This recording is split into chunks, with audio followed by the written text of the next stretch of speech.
In a recent survey, we learned that, let's talk about Instagram for just a minute. Instagram is, a social media platform that we're all familiar with. And and many types of people can be on Instagram. Many different generations are on Instagram. For example, I'm very active on Instagram. Some of you may be as well. You may know that the largest group on Instagram are millennials. Millennials is the largest group, and I'm talking about generational groups now. The millennial generation is defined as those people that were born between the years of 1981 to 1996. So people born from 1981 to 1996 represent the millennial generation. And we're told that the largest group of people on Instagram are the millennial generation. By the way, Naren, the millennial generation is actually the largest generational group by population. And that only happened recently. Up until recently, the largest generation who would you guess was the largest generation until recently? Baby boomers. And then what happened? I guess they started dying off. They died. Yeah. Yeah. So baby boomers were the large, but boomers were born from 1946 to 1964. 1946 to 1964. Those are the baby, this is defined by sociologists, that study these kind of things. And that was the largest up until 2021, when the millennial group became the largest because of the fact that the millennials are aging. So that's the largest population group. But here's the fact I want to share with you, and this is fascinating. 67% of millennials on Instagram have actually taken and photoshopped their smile either in their profile photo or in their posts of themselves on Instagram. 67%. Naren, that's 2 out of 3. If you're mathematically challenged, that's 2 out of 3. That means 2 out of 3 people, millennials, on Instagram have taken the effort to Photoshop their smiles for their profile photos or for their posts on Instagram. And remember, I'm not talking about just using a filter. Using a filter is a pretty easy process. I think my 2-year-old grandson can use a filter, on his photos. But Photoshop is a different game. That requires some advanced skills, modification skills to modify their smile. What does that tell you? Well, that tells me that they don't like their smile. There's something it is that they don't like.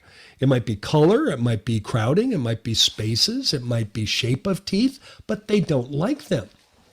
We're in a media society today. There's no denying that media is important to people today.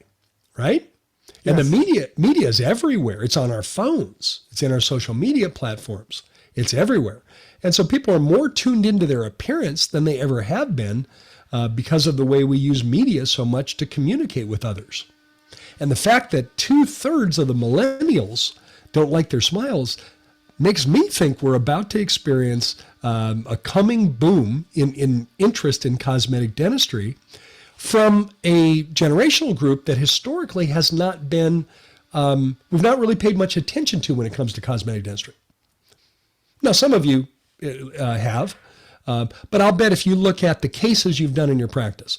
First of all, we should back up and define cosmetic dentistry. What is cosmetic dentistry? I'm pretty convinced that for some of your patients, we could actually give them a toothbrush, and that could be defined as cosmetic dentistry. Get them to use a toothbrush. Okay, I'm kidding.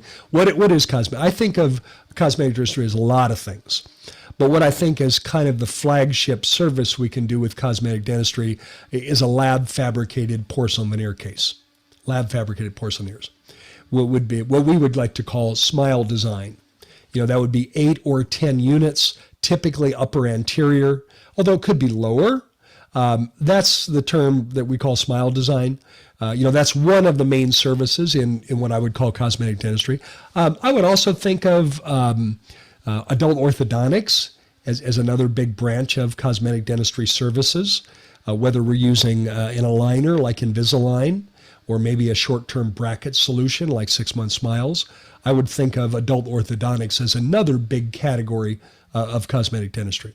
And I think what we're about to see is that there's going to be a lot of interest in this. There's I think a lot of baked in interest in that generational group, and we simply have to let them know what we can do for them. Now, some of you might be thinking, "Yeah, this is great, Gary, but millennials don't have any money." But that could be a possible thought from a listener. Is that correct, Naren? Absolutely, because they are younger, right? But they are about 24 to 42. Yeah. Or 25 to 42. Yeah. But how would you, so if someone says, well, yeah, Naren, millennials don't have any money, how would you reply to that? Definitely, some of them are older. So I think the ones who are 35 plus, definitely, I think they are well settled, and hopefully they have discretionary income to invest in things like a beautiful smile. How would I respond to the younger people? The assumption that they don't have money. Right. I think you might be surprised. Right. I think you might actually be very surprised that they may be better off than you think.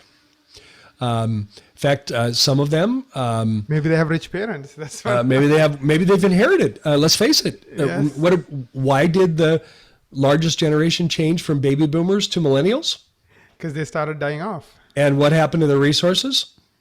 Get transferred to the They next. likely got transferred to the next generation. Yes. Yeah, but there's also a lot of very successful millennials, whether it be in tech or just in their work and their life, that frankly have done pretty well. So to assume that any generation doesn't have any money, I think, is a false assumption. Right. Work on your mindset, Doc. The mindset, use an abundance, a mindset of abundance. I mean, also don't forget my generation, the one between the baby boomers. And Sure. We're We're not going to leave you millennials. out, but mindset. Let's park on mindset for a minute because if you assume, oh, none of those people have any money, then that's what you're gonna get what you're assuming. Yes. Instead, make the assumption that they would love to do this. This is something important to them, an important investment in their life, and they would love to do it. Right. Let them tell you they can't, but don't assume they can't. Make the assumption that they all can.